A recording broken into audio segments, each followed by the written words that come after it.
In 2009 and 10, the University of Arkansas is celebrating the Razorback, its mascot and symbol for the last 100 years. The Traveler has covered Arkansas for the last 104. For the latest in everything Razorback sports, here's sports editor Matt Watson, assistant editor Harold McIlvain, and your host, Jimmy Carter. Welcome to the second edition of the Travel Sports Podcast. I'm your host, Jimmy Carter, and I'm here with Matt Watson and Harold McIlvain. Arkansas broke their two-game losing streak with a 47-19 victory over previously unbeaten Texas A&M in the inaugural Southwest Classic. The Hogs started out slow, but they really kicked it into gear with it and put together a solid performance and a quality win. In our first quarter, we're going to talk about the offense. They kind of righted the ship. Ryan Mallett bounced back, 17-27, 271 yards, 4 touchdowns. Only one interception. He was hit as he threw on that play. Joe Adams had 3 catches, 110 yards. The receivers made a lot of big plays. Matt, the offense really came back, rebounded after a rough week against Alabama. Yeah, it was really good to see things get back in motion. They looked like a pro-style offense against Georgia a couple weeks ago, and then last week at Alabama they kind of laid an egg. They came out strong against Texas A&M. They sputtered a little bit in the first quarter, but they really got on track. Ryan Mallett, on a really big spotlight, proved to be the quarterback everybody thought he could be. And then the receiving corps just made a lot of plays. Joe Adams specifically with 110 yards. He was really yakking it up out there with the yards after the catch, making plays downfield. Smoking Joe really got things done. The Hogs went 3 and out on their first 2 drives. Mallett got sacked on both third downs. After that, they started using the running backs a little bit. The backfield combined for 8 catches, 107 yards, and 3 touchdowns.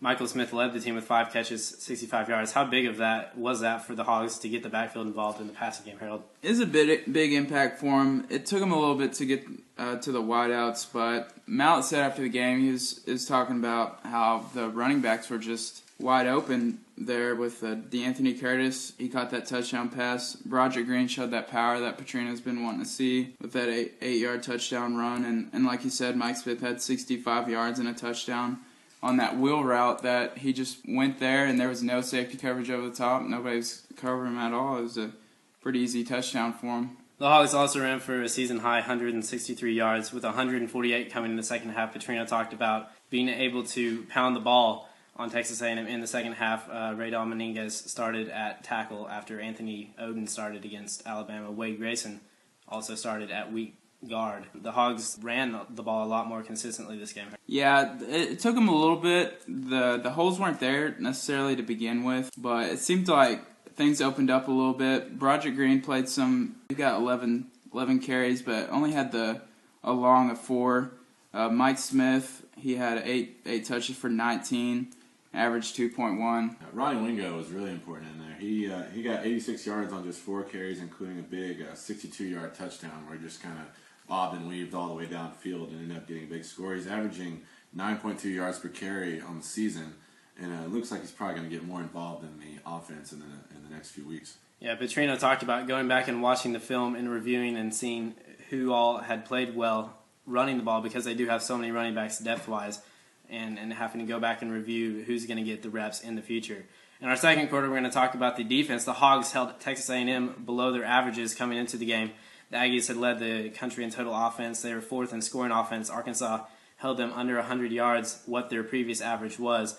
The Aggies scored 10 points in the first 9 minutes. Once Arkansas got back in the game, the spark point for the Razorbacks was Jerry Franklin's 85-yard touchdown run. That really kind of keyed the Razorbacks' 30 unanswered points. Yeah, Arkansas got down in a hurry again, and it looked like it was going to be a repeat of last week with Alabama. Jerry Franklin comes up with a big play. Tanarius Wright forced a fumble. He ended up getting 2 on the game and was the SEC's defensive lineman of the week. But Franklin took the ball back, a whole lot of yards, kind of one of those run-one, stumbling all the way back. That was a huge play as far as a turnaround, especially when the offense was having trouble getting things going. Yeah, the Razorbacks were able to get constant pressure on Texas A&M quarterback Jared Johnson. He was a really athletic guy, but they forced him out of the pocket a lot, forced him to throw without getting set, Harold. I mean, that was constant throughout the game. Yeah, Johnson came into the game averaging about 60 yards rushing, and that's that dual threat of him really is something teams watched. But the Razorbacks were able to hold him just to 4 rushing yards.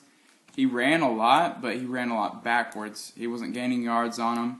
He was able to make one play downfield because of the scrambling, but the pressure was there, like we saw against Alabama. What Alabama did to Mount last week. You see a quarterback getting that much pressure, he can't do much. You're just not used to that much pressure, and it gets frustrating when you see that scoreboard and your team's losing like that. Yeah, on both sides of the ball, it looked like Arkansas kind of started out rough, going down 10-0, going 3 and out the first few times on offense. And it seems like they really settled in, special teams too.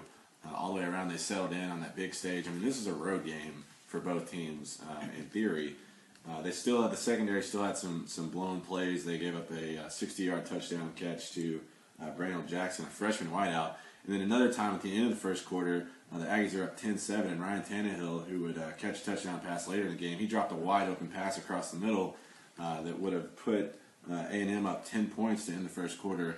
And I think that's really the play of the game, him not catching that ball. There was not an Arkansas defender anywhere near him, and that kind of changed the momentum back to Arkansas.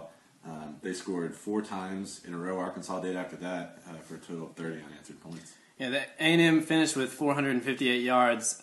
They advanced the ball 7 times into Arkansas territory without being able to score. The defense kind of bent but didn't break, Harold. Yeah, Coach Robinson was talking about that after the game. He said it was a key to allow them to, because of the structure of the offense, they get their yards. In practice, they just wanted to focus on the red zone defense, and that's what they wanted to do, and they went out there and executed that. The Hogs this Saturday will take on 17th-ranked Auburn. They're 5-0. That's at 11 a.m. Saturday morning on ESPN. The Tigers come into the game with the second leading offense in the SEC scoring-wise. They beat Tennessee 26-22 in Knoxville this Saturday. Harold, what are you looking for out of the Auburn offense? It's going to be interesting to see what this. They haven't been tested as much, so it'd be interesting to see what this Arkansas defense can do against really a run-first offense.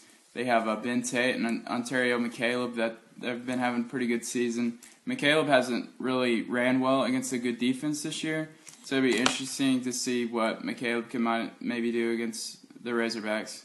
The Tigers on defense aren't stellar, but they do have 8 interceptions, which leads the SEC, and they've returned 2 of those for touchdowns, so they do have somewhat of a big play defense, Matt. Yeah, their defense has played well enough to keep their offense in the game every week. It's a below average SEC. They're in the bottom half of most categories statistically, but they do lead the conference in turnover margin, and they give up a lot of first downs. But it seems like they'll give you, and you just have to take what they give you, and hope they don't make a big play on you. Craig Stevens, their junior linebacker, leads the team in most categories. He's racking up tackles, and he's got a couple sacks and an interception and a fumble. So. Pretty much all the way around they're all right. All right, in our fourth quarter, we're going to kind of look around the SEC. We have a couple of big matchups this week. Top-ranked Florida heads to Baton Rouge to take on 4th-ranked LSU. Of course, the big question in that game is the health status of Tim Tebow. Matt, I mean, they updated it today. He has no post-concussion symptoms, but he's not cleared to play. Yeah, we'll see whether he gets on the field or not. He's obviously a big part of their offense, the leading Heisman contender. But at Florida, kind of like a USC or an Oklahoma or LSU, they're always capable players on their roster. It's their depth that really sets them apart. And even without Tim Tebow, I think they could still win. But we'll see. My bet would be that he's out there on Saturday. Yeah, that'll be a very big game. Late night, Death Valley, big game. Alabama also heads to 16th-ranked Ole Miss to take on the Rebels. Alabama is 5-0 in overall, and then they're 2-0 in the conference. That'll be a big kind of a chance to prove themselves for Ole Miss coming after an early season loss to South Carolina, Harold. Yeah, this is a big bounce-back game for Ole Miss. This can be definitely a showcase game for a national televised audience that they can come back. But for Alabama, this sets up maybe something for like the SEC championship game, and maybe this is a game they need to run the table and maybe be undefeated against Florida at the end of the year. Yep, and that'll wrap up today's show. You can tune in each Monday for the latest news and in-depth analysis of everything Arkansas sports. Thanks for listening, and be sure to catch the coverage of next week's Auburn game on UATrav.com and Wednesday's print edition of the Arkansas Traveler found across campus. Once again, I'm Jimmy Carter. Thanks for listening, and have a great day.